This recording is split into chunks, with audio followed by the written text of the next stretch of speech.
Defiance unto death. Do not rejoice at our defeat, for your victory holds no meaning.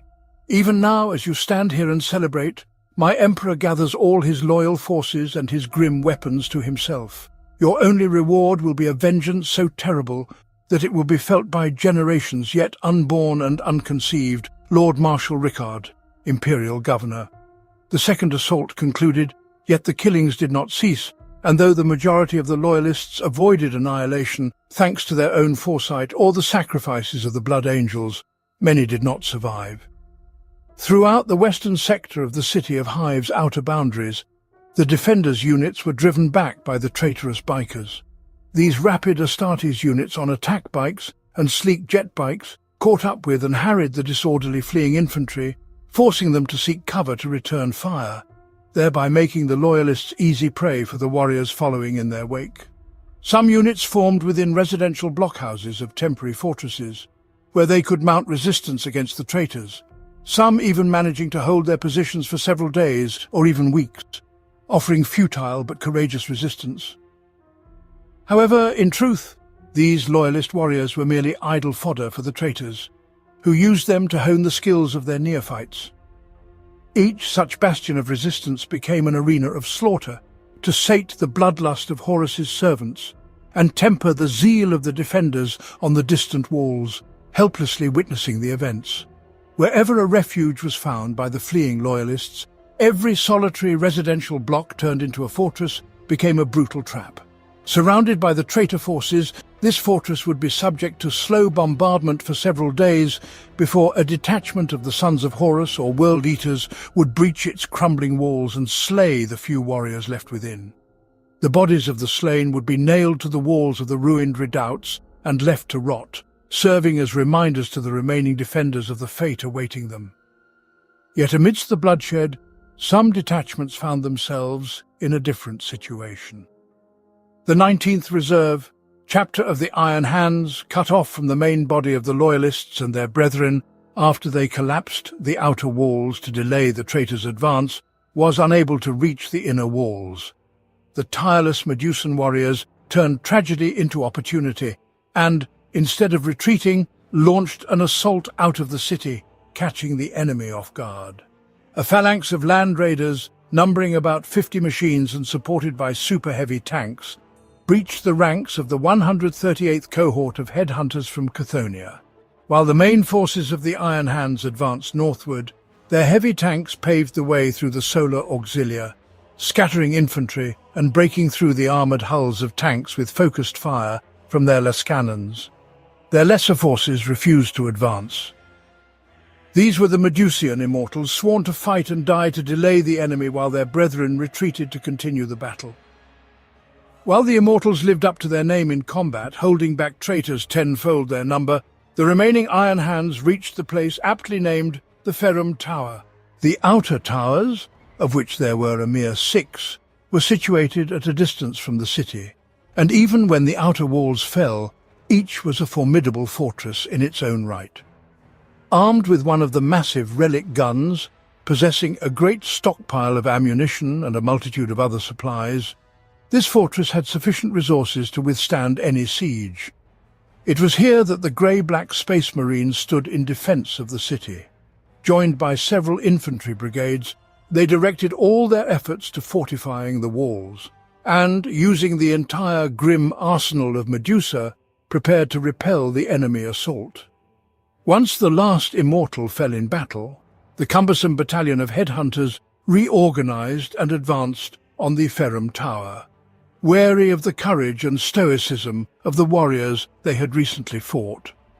They refrained from making hasty attacks, unwilling to risk their line infantry against the armoured might of the Space Marines, and mustered their ranks to encircle and besiege the tower.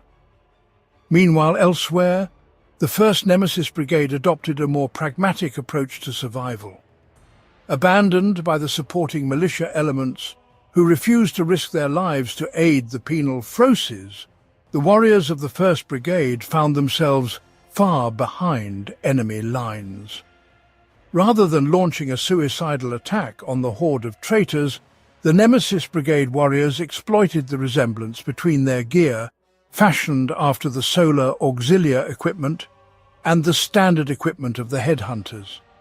Ambushing and destroying several vanguard columns of headhunters recklessly charging into the city, the warriors of the 1st Brigade took on the guise of the enemies they had vanquished and moved towards the inner wall themselves. 3 days later, when a patrol unit venturing out from the inner walls for reconnaissance found itself surrounded by a group of headhunters, its captain was astonished when the enemy surrendered to him. As soon as the captives returned to the city, the true nature of the headhunters was quickly unravelled, and the 1st Nemesis Brigade gained considerable fame for this feat. In reward for their ingenuity, they were unofficially dubbed the Renegades, and received a place in the noble house of Lady Palatina herself, after which they were assigned to the protection of the Silver Tower, much to the chagrin of the noble officers. However, during the assault, not only the Emperor's warriors suffered, but many of the city's residents who remained in the outer districts, unable or unwilling to leave their homes, were affected as well.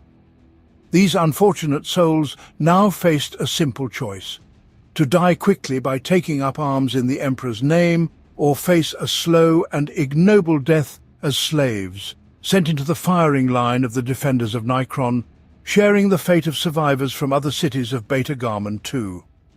Whether this was due to their courage or desperation is unknown, but most preferred a quick death, and across the city, spontaneous units of civilian militia began to form, as residents made futile attempts to defend themselves against traitor soldiers. In just a few days, most of the militia perished, with only a handful managing to hide from the traitors. Those who escaped the traitors' squads found no refuge. Only a few reached the inner walls, while some found a grim sanctuary in the ruined remnants of residential blocks south of Terminus Hall. Here still lurked remnants of the Blood Angels, and patrols of traitors who ventured into the ruins rarely emerged, as did refugees who dared to enter. Yet this did not deter many desperate people. Rumours circulated that the blood-splattered angels offered sanctuary to those who paid for it with blood and sacrifices. A grim bargain, but for most it was a far more appealing option than the fate they would surely meet at the hands of the traitors. Thus it happened that while the Loyalists abandoned the outer defence, the main bulk of the traitors reached the inner walls only after a few days. But even then, the vanguard of their advance comprised only a small fraction of their entire force, the majority of which would remain occupied with eradicating those left behind for several weeks. The traitor forces that first reached the walls were met by the guns of the Legio Astorum, as their war titans, standing on the defensive lines, towered over the mighty inner walls of Neocon City. And since the relic guns mounted on the outer towers were still fending off the traitor titans, Horus's vanguard could offer little resistance to the loyalist titans in open battle. The most formidable of the traitors' armoured machines, the tank hunters Valdor and the super-heavy tank Stormhammer, were mere irritants to the titans protected by void shields. Unwilling to waste much of their force in a one-sided artillery duel with the titans, the traitor generals transitioned to a prolonged siege. Positioning their artillery, they began a chaotic bombardment of the walls, intending not to breach the defence, but merely to pin the defenders down. The retaliatory fire from the Titans and the artillery of the Loyalists was swift, quickly transforming several kilometres of terrain between the walls and the traitor lines into a hellish mire of ruins. Every few days, one side or the other would launch an unsuccessful attack, either attempting to provoke the enemy or probe for weaknesses in their defences, but these efforts yielded no results other than a growing death toll. Huge gates within the inner walls allowed entire tank companies to strike at the traitors, and 4 times the generals committed vast numbers of their reserves to these assaults.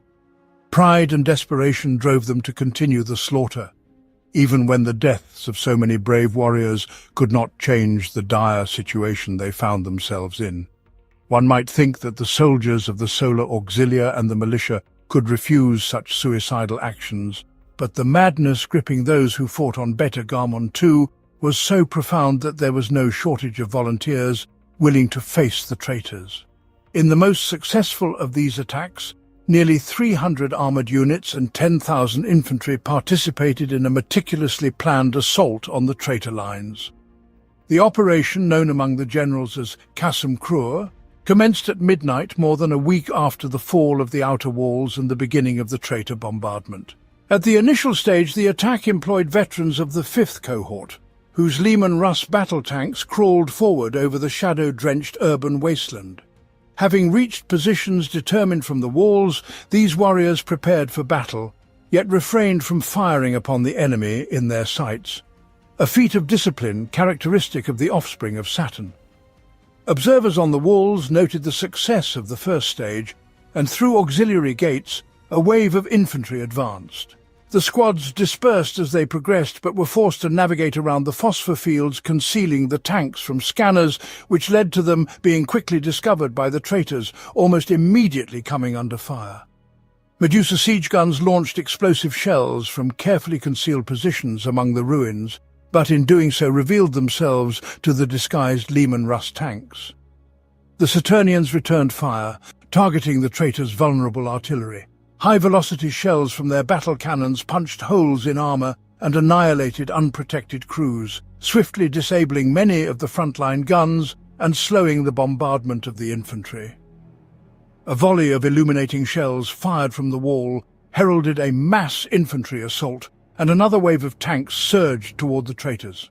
Under the devastating glare of the rockets, a brutal battle erupted as the Loyalists, as if maddened, pushed forward amidst the concentrated fire of the traitors. Upon reaching a point nearly halfway between the ruins and the walls, the infantry units broke and retreated. Moving in slow and orderly ranks, they lured squadrons of enemy tanks that attempted to settle the score with the Loyalists once and for all. And although the traitors inflicted terrifying losses on the infantry units, the soldiers still managed to reach the safety of the wall, after which the War Master's armoured forces were caught between the newly arrived squadrons of tanks supporting the infantry's retreat and the tanks lying in ambush. The ensuing tank battle raged until morning, with artillery from both sides unable to fire for fear of obliterating their own forces in the chaos. With the dawn came the true cost of the plan. Thousands of corpses littered the ground, surrounded by hundreds of wrecked tanks. And though the Loyalists were forced to retreat and gain no territorial advantage, they succeeded in destroying the artillery batteries that had plagued them, and the lion's share of the tanks obliterated on the battlefield bore the traitors' livery. However, this victory was short-lived, for no sooner had the next day begun than the traitors brought in new artillery units, and with the onset of twilight, the bombardment resumed. Subsequent attacks failed to achieve their true purpose, to compel the traitors to launch a full-scale assault on the walls. There, the Emperor's faithful servants could rely on the Titans' guns and the fortress walls to bleed the traitor army dry, stripping them of their vast numerical superiority. But this was not to be. The traitor commanders were well aware of the Titan weapons' strength and sought to deploy their own into battle. To this end, they sent only part of their forces to drive the Loyalists behind the city's inner walls and unleashed all remaining forces on the isolated outer towers and relic guns that were holding back the Titans of Legio Mortis. The Amethyst Tower was the first to fall under their fire, suffering damage when the Iron Hands breached the outer wall. The Amethyst Tower, with its reduced garrison, became the most vulnerable of all the outer towers.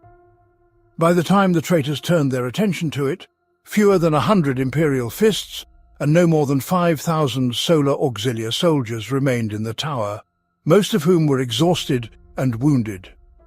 Miraculously surviving the previous assault, they took refuge in the tower, unwilling to risk the long trek to the inner walls. Only the presence of the indomitable Space Marines prevented panic and desertion among the Loyalists, and their small squads were scattered along the tower wall to bolster the mortal soldiers' resolve. The best of the defenders, a squad of Terminators in black and yellow armor, stood guard at the narrow breach in the walls, created when the bridge connecting it to the outer walls collapsed. This was the tower's obvious weak point, and the locus of the impending slaughter and carnage rapidly looming over Beta Garmon. It was the first stronghold attacked by the traitors. As soon as the order was given, waves of battered militia surged into the jaws of the imperial defenders. These scanty units perished in vast numbers, with casualties numbering in the thousands within just the first few hours when they encountered the imperial fists, who unleashed volleys from combi bolters and missile launchers to fill the breach with bodies. When it became clear that these attacks were merely intended to deplete the defenders' ammunition supplies, the defenders simply allowed the Terminators within the breach to destroy the horde of militia with blades and fists. The initial assault exposed another weakness of the outer towers. At such close range, the massive relic weapons, designed to obliterate immense war machines at distances of hundreds of kilometers, could not be utilized. Now, assured of their safety, the bounty hunters known as the Mountain Breakers brought up cumbersome artillery tanks to shell the defenders' positions. The Mountain Breakers did not wait for the militia to retreat and opened fire without regard for the survival of their allies, sending volley after volley without aiming precisely. The bombardment continued for several days, shells falling on the breach slowly and deliberately, but only to exhaust the loyalists rather than drive them back. It was a calculated cruelty, employed not to hasten conquest, but to inflict as much damage to morale and prolong the suffering of those trapped.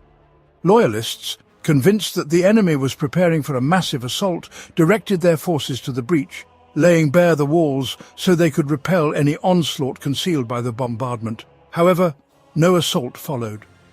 After more than a week of artillery bombardment and suicidal militia attacks, the tower walls opposite the breach quivered and collapsed, and the Death Guard began to march across the debris. The warriors of Barbarous used the thunderous noise and the Mountain Breakers as cover to mask their own efforts of destroying the wall, discreetly planting charges to bring them down. The defense of the tower was breached, and the Death Guard poured into the bastion. Assault squad wedges in Mortarian's dismal colours cleaved a path through the surprised ranks of the Solar Auxilia gathered inside to counter the assault from the breach. Despite the defenders' desperate bravery, the tower was lost, for following the Death Guard came all the traitor squads, each eager to claim their share of glory for the slayer of the Loyalists. The Imperial fists fell last. The small glimpses of bright yellow armour, flickering among the enemy hordes, dwindled slowly until they vanished entirely. Yet the Sons of Dawn were not quick to humbly accept their fate. In the final act of grim defiance, the Centurion of the 7th Legion detonated the atomic reactors planted beneath the tower, causing the spire to explode into pieces, and the massive weapon looming over it collapsed to the ground, reduced to rubble. A few weeks after the fall of the Amethyst Tower, the Jadeite Tower in the south fell as well. Its gates were torn from their frames by Spartan assault tanks, and the warriors, sons of Horus, surged forward to annihilate the defenders, casting the bodies of the fallen from the walls. As with the Amethyst Tower, the defenders made every effort to ensure the relic cannon did not fall into the hands of the traitors. In the Jadeite Tower, there were no space marines to destroy the generators, and instead, the defenders used their last moments to smash the cannon, depriving it of the ability to fire. Yet, despite the defenders' valor, the traitors destroyed the 2 towers that guarded the western approaches to the city, leaving it open to the most deadly of all weapons available to the War Master's minions. The entire collapse of the outer towers descended upon the defenders of the inner walls like a suffocating shroud.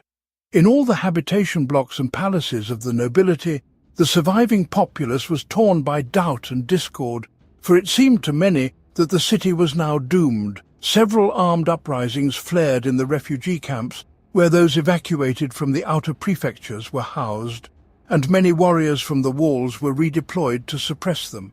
Worse still, many generals from the old nobility whose wealth and status depended on the city's survival began to talk about alternatives to honorable resistance. The remaining faint hope seemed to collapse when the true danger of their position became apparent. Without any symbol of victory to cling to, the defense would likely collapse long before the final bloody assault began.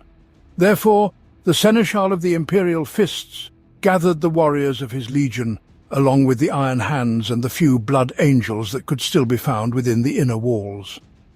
Relying on the valour of the Astartes, he resolved to advance and achieve a victory to inspire the defenders, for to mere mortals it would serve as a sign that fate still favoured the righteous. But even as his strike force of 5,000 space marines, with ranks of armoured vehicles behind them assembled under the great gates, a new shadow fell upon the Loyalists.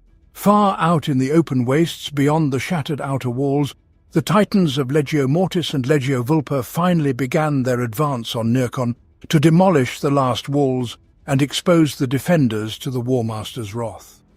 The two western outer towers had been destroyed, and only the towers to the north and south could hope to delay the traitor Titans. Fully aware of this, the traitor Titans surged forward at full speed, and the towers managed to fire only once before the city blocked their line of sight. The shell fired by the turret struck the warlord-class Titan Umbra Notus of Legio Vulpa, but only shorted out the void shields of this massive war machine, forcing it to retreat while its generators struggled to restore the shield's integrity. At the same time, the iron hands controlling the relic cannon in the turret used their single shot more effectively, ripping the leg off the Legio Mortis warlord-class Titan, Death Knell. The wounded machine reeled sideways, crushing several surrounding smaller knights in its fall, then turned into a colossal fireball visible from the inner walls over 100 kilometers away. Although the two towers could not stop the enemy, they slowed its advance. Now, in response to the traitor assault, Loyalist Titans and Legio Astorum vaulted over the inner walls and emerged through the shattered hab blocks of the outer districts to confront the foe. Their weapons tore breaches in the ranks of traitor infantry and tanks as the Titans passed by, forcing the techno-theurgy to retreat and warriors to seek shelter from the massive war engines whose strides cast them aside. Phalanxes of Legiones Astartes tanks followed in their shadow, cast by the gigantic war machines, driving openings into the disordered ranks of traitor infantry and armour. The Titans of Legio Astorum were outnumbered, and it was perhaps the Space Marines' land raider weapons that would decide the outcome of this climactic battle. The Titans charged into the fray at speeds unmatched by any other machine. The ruined aisles of the outer districts, 100 kilometers of debris and corpses, were crossed in mere minutes, and the two phalanxes of divine machines finally met on the city's outskirts. The smaller war engines of the traitors, such as the Warhound-class Titans of Legio Vulpa and the Knights of House Urton, had outpaced their allies and encountered a battle group of loyalists far smaller than the forces of Legio Mortis. Upon reaching the fractured remnants of the outer wall and shell-pocked ruins of the outer precincts, they were met by the loyal Titans. And among the towers, an ambush hunt began. Dozens of knights were torn apart by plasma detonations and volleys of megabolters, and the bounding Warhound-class Titans were hemmed in among the ruins and shredded. The ferocity of the fight between the Titans was so immense that it levelled what little remained of the hab blocks in the outer precincts. Emboldened by this victory, the Titans of Legio Astorum emerged from the ruins into the open waste. But then the more powerful machines of Legio Mortis, who had used the lives of Legio Vulpa to prepare a favourable battlefield, opened fire. From prepared positions, they unleashed their full might upon the Loyalists as soon as they broke free from the ruins. The lead Titan of Legio Astorum was obliterated before it could even return fire.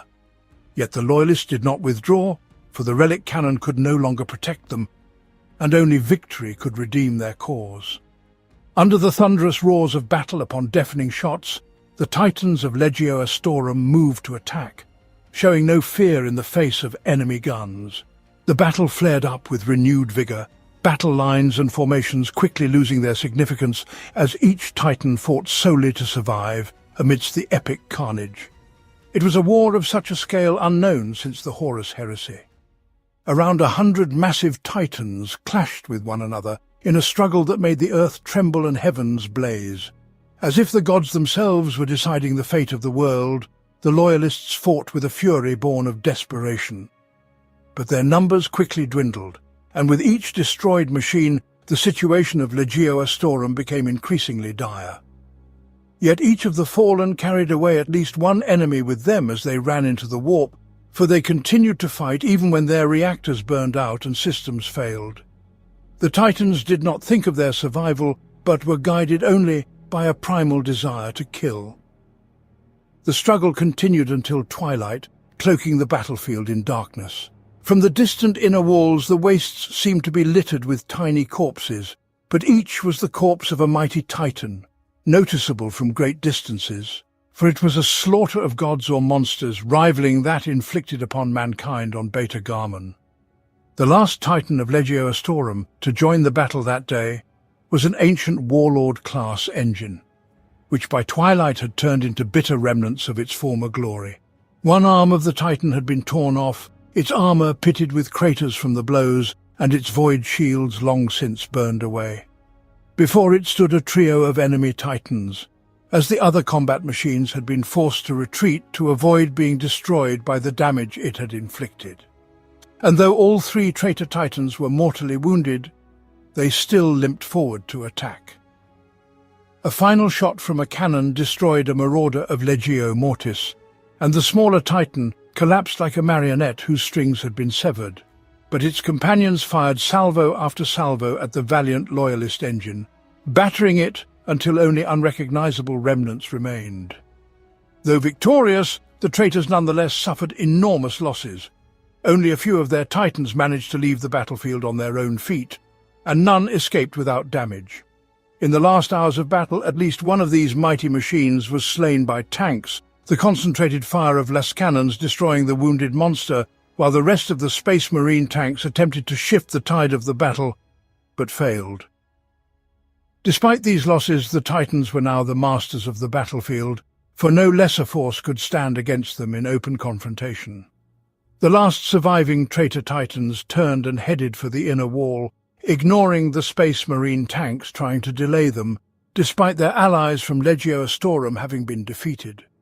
The warriors, fully aware that the Titans would herald the downfall of Nearchon if left unchecked, were ordered to hold their positions, yet the tanks alone could not withstand such monstrous forces.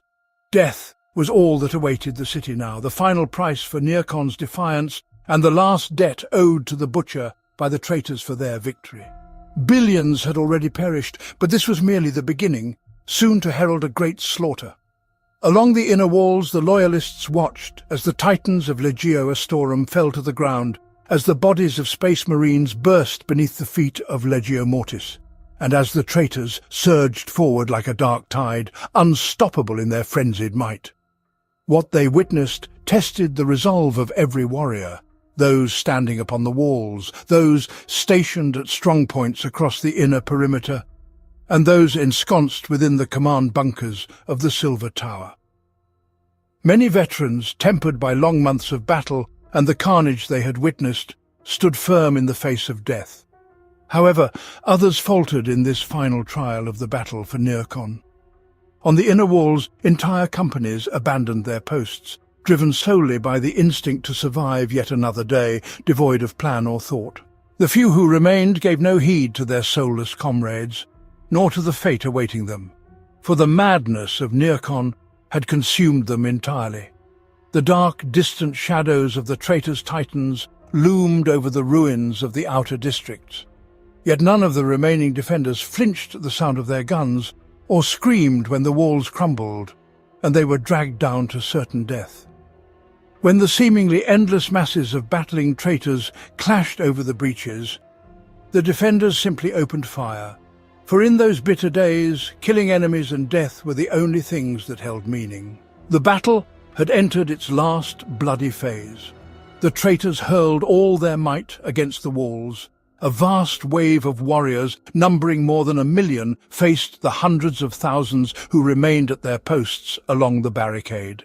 The great fortification, once encircling the inner city, was now shattered into a dozen islands by the gaping holes torn into it by the Titans' cannons, with each such island standing forlorn and besieged by the attacking hordes.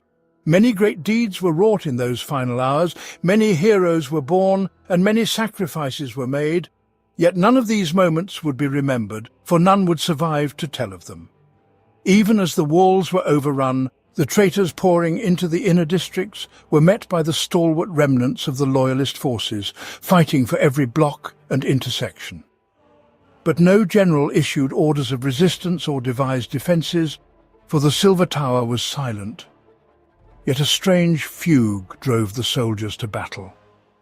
It was a dull and insistent desire that had settled over the battlefield after so many weeks of slaughter. The force of this rising madness was such that none of those fighting offered mercy, nor asked for it, and each clash was fought to the death, causing it to seem as though all living within the city would eventually be consumed by the battle. Death and destruction spread from the western edge of the inner walls, from where columns of infantry, armoured vehicles and traitors infiltrated deeper into the city. The battle engulfed every block and every street, turning those within into warriors for this final confrontation. 1 billion souls were cast into the pyre of war to delay the War Master's forces for even just a few hours. However, this was not the greatest tragedy of Nearchon's final death, for in the Silver Tower the generals committed their last bitter betrayal. Regiments of militia numbering about 100,000 warriors, who had yet to participate in the defence, were arrayed around the tower in the heart of Nearchon city, amidst the tiered palaces and spires of the nobility preparing for battle. Yet when the generals gave their orders, the soldiers did not reinforce the defences and began the seizure of the Silver Tower. They turned their weapons on their brothers and slaughtered them. In desperation, they attempted to seize the central spires and present them to the masters of the traitor hordes, hoping such a gift would buy them life and a place among the War Master's forces. The nobility found the life of a traitor far more appealing than the death of a hero, clinging to this last dreadful hope while the city around them drowned in blood. In the chaos of the final assault, they might well have succeeded if not for the 1st Nemesis Brigade, ironically dubbed Renegades for their audacious operation. These veteran warriors, recruited from slums and prisons and loyal only to Lady Politina, who bestowed upon them honour and pride, resolutely defended the command halls atop the Silver Tower. Outnumbered 10 to 1, they held back the traitors, turning every staircase and meeting room into a battleground, staining the halls with blood as the only untouched and unsullied part of Nearchon. The renegades bought time with their lives, time during which the lady was able to activate the city's last weapon. A chain of warheads stationed at critical points of the central spire was detonated, depriving the nobility of their prize. Explosions rippled across the surface of the central spire, annihilating entire companies of traitors and the brave warriors of the 1st Nemesis Brigade. However, their goal was not to raze the spire to the ground, but something far worse. From the shattered spire erupted massive putrid clouds which billowed and descended as a vile wave, first engulfing the noble districts, then rolling through the entire city, writhing and seeking prey like something alive. As the toxin crashed upon the city, nearly all living beings perished instantly in agony and horror. The toxin spared none, neither traitors nor loyalists. Millions upon millions of people perished within a few hours as the clouds slowly enshrouded the city. Both the elders and the young and the toxin cared not, whether they bore arms or not. Only the Space Marines and the armoured transport of the Solaris Auxilia could offer even minimal resistance to its pernicious embrace. However, even the slightest flaw in their armour doomed them to death. Yet when the thick roiling clouds covered the battle lines and spread throughout the city, the warriors did not retreat but continued to fight in the darkness. The city turned into a vast mausoleum, a useless shell, yet the two armies still shed blood to rule over its corpse. In the city, where it should have been as quiet as a morgue, in the city where once citizens lived peacefully, the roar of tank cannons and the crackle of laser rifles still resounded. But despite this, the battle was over, and the traitors had claimed their victory. The fighting would continue for a few more weeks, but it was nothing more than the dying throes of Nearchon, the last weak spasms of a dead city. Horus had gained his prize, albeit an empty one, yet Nearchon city had fallen. The explosion of toxin bombs marked the end of the battle for the Silver Tower, and there is nothing more mentioned in public historical treatises about the fate of those who defended it. Yet there are those who know how this part of our history ends, for it did not conclude with that final act of defiance which marks the last chapter of Nearchon City's history. The Silver Tower, located at the epicenter of the explosion, was destroyed, yet it was spared from toxin contamination, and from this disaster it remained protected. The last warriors fled, and most perished as they entered the clouds swirling outside, the only fitting fate for such vile traitors. However, some continued to fight, and before dying, they nearly annihilated the 1st Brigade of Nemesis. Ultimately, fewer than 100 soldiers from the Nemesis brigades remained, and only a few of them had armor intact enough to withstand the plague that infected the city outside the tower. The survivors drew lots to decide who would live and who would die. They did so with a nobility unbefitting their origin, shaming those noble warriors who had once scorned them. The fortunate ones emerged from the tower, leaving most of their comrades to hold back the remaining traitors. They took with them only their weapons and one other. In ill-fitting armor at the very center of their formation stood a lone figure, lacking the posture of a soldier, upon whom lay the blame for Nearchon's death. The city of Nearchon was dead, its inhabitants slaughtered, its spires ruined. It had become a sacrifice to the warrior and the terrible cause to which he was bound, a symbol of the coming doom, a harbinger of the destruction that would soon overtake the Garmin star cluster. It was a spark, an ember of madness, death and carnage that would ignite into a flame to engulf all of Beta Garmin and then the cluster itself. After the city's fall, the struggle for control over Beta Garmin, too, ceased to be restrained. For several days, the stronghold of the traitors was struck by 3 atomic warheads and completely annihilated, becoming the first of many. Such a fate befell it while other cities were either also struck by nuclear bombs or succumbed to the psychic plague. The fall of Nearchon City unleashed something for those double-crossing for Beta Garmin, and now the true nature of the war became obvious to all. Within a few brief months, innumerable billions of people perished. Hive cities were purged of all life, and continents were rendered uninhabitable. On Beta Garmon, there would be no more civilians, only nomadic armies roaming the last habitable regions in search of battle and spoils to sustain them for a few more days. Although some still rallied under the banner of the Emperor or Horus, there was little difference between them besides the names they shouted when charging the enemy. It was a great slaughter, a war without any reason or purpose other than death. This was the madness of Nearchon City, its indelible legacy and bitter curse. When toxic bombs destroyed the Silver Tower and sealed the city's fate, they shredded the fragile Vox systems that linked command bunkers to the star fort in geosynchronous orbit. This sudden and catastrophic failure of command channels incapacitated systems across the massive Void Fortress, rendering it unexpectedly vulnerable to assault. Seizing the opportunity, the traitor fleet launched a full-scale attack on the station. Several enormous ships bombarded the station with macro batteries, destroying key sections, disabling the control system and several generators. The crippled station could only mount negligible resistance before the War Master's ships closed in and began boarding. Over the course of a week, the assault obliterated the defenders and seized control of the Star Fort, yet another symbol of traitor victory. Moreover, now that the fort was in traitor hands, they could move their ships into orbit over Nearchon City and land transport vessels to send battle trophies first to the fleet and then to the War Master himself. Even as Nearchon's curse reached the other planets of the Beta Garmon system, the city itself continued to die slowly. Though from the shattered spire of the Silver Tower, where the leaders of the vanguard now convened, the War Master's banner unfurled. Fighting in the city went on for many weeks more. Many small bands of loyalists remained in sealed blocks or fortified basements, yet to engage in battle as most of the traitors had temporarily withdrawn from the city, waiting for the toxin to slowly dissipate.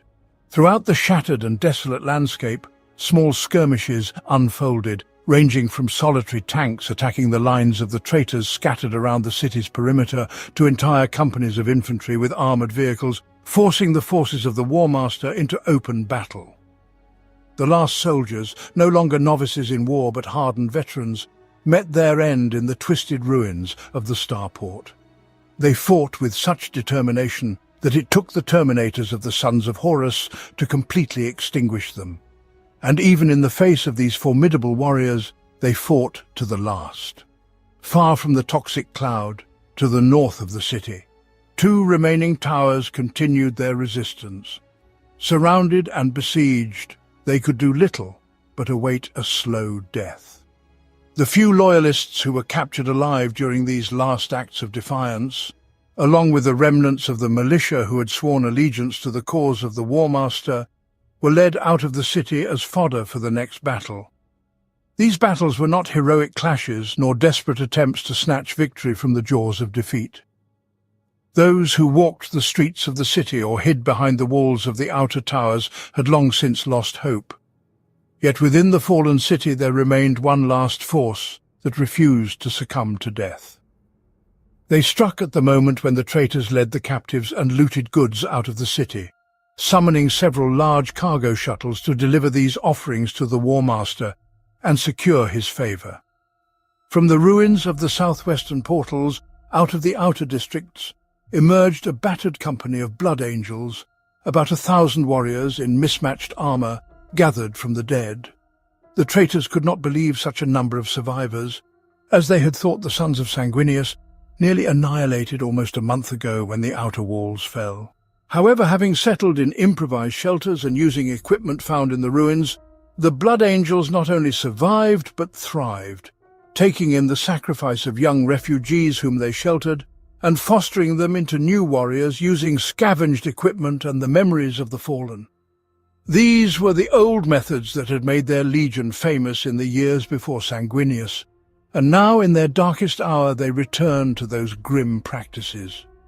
The ranks of warriors, few of whom were clad in the crimson armour of their legion, marched forward, and although many of them were novices in war, the features of veterans were distinctly visible on their faces. With the support of battered Predator tanks, which had become almost unrecognizable after makeshift field repairs, they descended upon the World Eaters accompanying the captives and battle trophies. Caught off guard without battle formation, the World Eaters were shattered and scattered, for their brutality could not compare to the ferocity of the reborn Blood Angels. In the very heart of the battle, a wedge of dreadnoughts in crimson armour broke through the World Eaters' ranks, carving a path to the command post. There they annihilated the notorious warlord and his entire retinue, forcing the World Eaters to retreat in disgrace. Standing upon the torn remains of the World Eaters' commander, the lead dreadnought with the name Horb inscribed on its chest declared, "I have deceived the axe raised above me and become unbreakable, not because of this steel body, but because my deeds serve something greater. You, however, will die and be forgotten, for all you did was petty and insignificant. You lust for murder for the mere sake of slaughter." The Blood Angels did not attempt to seize the remnants of the city, for fighting over a corpse was foolish. Instead, they liberated prisoners, traitors of the last warriors, and even a small contingent of the 1st Nemesis Brigade who had escaped the Silver Tower, and aimed for a far more prioritized target. Reinforced by warriors who had gone through the crucible of the last days of Nurkon City, the Blood Angels turned westward, advancing into the wastelands towards a vast siege camp that had once served as a traitor base. They went to war not by the command of great generals or to serve the aims of distant rulers, but to save the Imperium, its people, and the Emperor's lost dreams of unity. They found an overgrown and crumbling city, made up of prefabricated barracks and empty ammunition stores, virtually abandoned in the traitors' quest to seize the ruins of Nurkon City. Their few companies of headhunters remained to guard the camp, while their only armoured vehicles, a few machines, were sent for repairs and resupply. These remnants of the traitor forces advanced and were met by the last army of Nurkon City, a disparate and battered line of warriors who bore the heavy burden of survival. The sides clashed on the wastelands before the city, in a final battle on the poisoned ground, in one last bloodletting that marked the city's end. The battle was brief and brutal. and the Blood Angels paid a high price to overcome the enemy in a single savage assault. Marching as a united front, the legionaries withstood enemy fire to bring the fight to melee, where their fierce skill could negate the enemy's numbers. Detachments of the Solar Auxilia shielded their flanks, preventing either marksmen or assault squads from breaking through to disrupt the attack. For all knew that the Loyalists lacked both numerical superiority and ammunition to regroup and mount a second assault. Led by the ancient Stormhammer tank, the traitor armoured units drove back the warriors of the left flank, seeking to isolate and crush the Blood Angels' vanguard, yet they were met by a phalanx of dreadnoughts. Although the tank's weapons destroyed several enormous war machines, the dreadnoughts, once within striking distance, tore through the vulnerable tanks. It was a battle that concluded unceremoniously. In an instant, a frenzied clash, fierce slaughter and hand-to-hand combat erupted, until no enemies remained. For the survivors in Nurkan City, even victory lost its savour, yet the reward for this battle was not triumph, but the landing shuttles and the chance of salvation. All inhabitants of Nurkan City who survived the wars and the toxin, a minuscule number compared to the fallen, were loaded onto the ships and the engines were ignited. However, the madness of Nurkan City would not so easily release its victims, and, alerted by the Vox signals of the rearguard, the fleet of traitor ships moved to intercept the cumbersome freighters attempting to escape the planet's atmosphere. The war for Nurkan City would have ended there, if not for the defenders of the Ferrum Tower. The Iron Hands employed all their war-making skills to deliver a final salvo from their relic cannon, filling the void above the planet with deadly energy blasts. A traitor destroyer, eager to claim the transports and their occupants, was torn apart, spilling corpses into the void, while the remaining traitor ships evaded the barrage, allowing the Blood Angels to slip past and head to Beta Garman 3, where the Loyalists were still engaged in battle. Below the Ferrum Tower's generators, already strained to the limit as they maintained the void shields against the traitors' siege, could not withstand such brutal usage and overloaded, exploding in a blast that illuminated the sky over Beta Garman 2, annihilating the defenders as well as many traitors fighting for the tower's walls. The last bastion in Nurkan City became the Tower, sometimes called the Fool's Tower, which withstood for 2 long months. Its starving garrison of Imperial fists fought until all ammunition was depleted, and then continued with blades and gunstocks. On the day of the final assault, these brave warriors, numbering fewer than 100 fierce souls, plunged their spikes into the relic cannon and sold their lives as dearly as they could. With the Blood Angels' retreat and the fall of the outer towers, Nurkan City descended into silence. There were no victory ceremonies or celebrations among the ranks of the traitors, for the price paid for this trophy was dreadful. Of all the warriors, half perished in the ferocious battles. Only the surviving commanders felt a sense of satisfaction, for by sacrificing their warriors, they secured the prize so coveted by the War Master, and to some extent earned his favour. These warriors cared little for the horror they brought to Beta Garman 2, as their ranks shielded the commanders from the quagmire of the front line, and so they focused on the power that would earn them the favour of the War Master. Afterward, each departed this world to wage war throughout the system, spreading the curse of Nurkan City and bringing great slaughter to new battlefields. Those who fought on the Emperor's side could also not claim high moral principles, for in the eyes of Dawn, the campaign was successful. His forces prevented the traitors from taking control of the Seer's Needle, and the destruction of Nurkan City drained the War Master's forces, and more importantly, delayed their advance towards Terra for a few short months. By Dawn's order, a catalogue of losses was compiled and declared acceptable. All the horror that unfolded on Beta Garman 2 was deemed a worthy sacrifice, and an acceptable act to buy time to strengthen terror, after which it was forgotten by the wise and powerful guardians of humanity's cradle. The Great Slaughter, as those battles that swept through the Garmin cluster in the final years of the Horus heresy were called, was just one of the grand tragedies among many other catastrophes unfolding throughout the Imperium as it was torn apart. Both the traitors and the loyalists considered this battle a worthy victory that advanced their goals and set in motion the next act of war. The death of Naikan City gave life to the Great Slaughter and heralded the beginning of the twilight of the Horus heresy. Yet it was far from the greatest catastrophe that would follow. The stage was set. Garmin was clad in blood and suffering, its treasures still ripening for capture, and neither side was yet sated with death.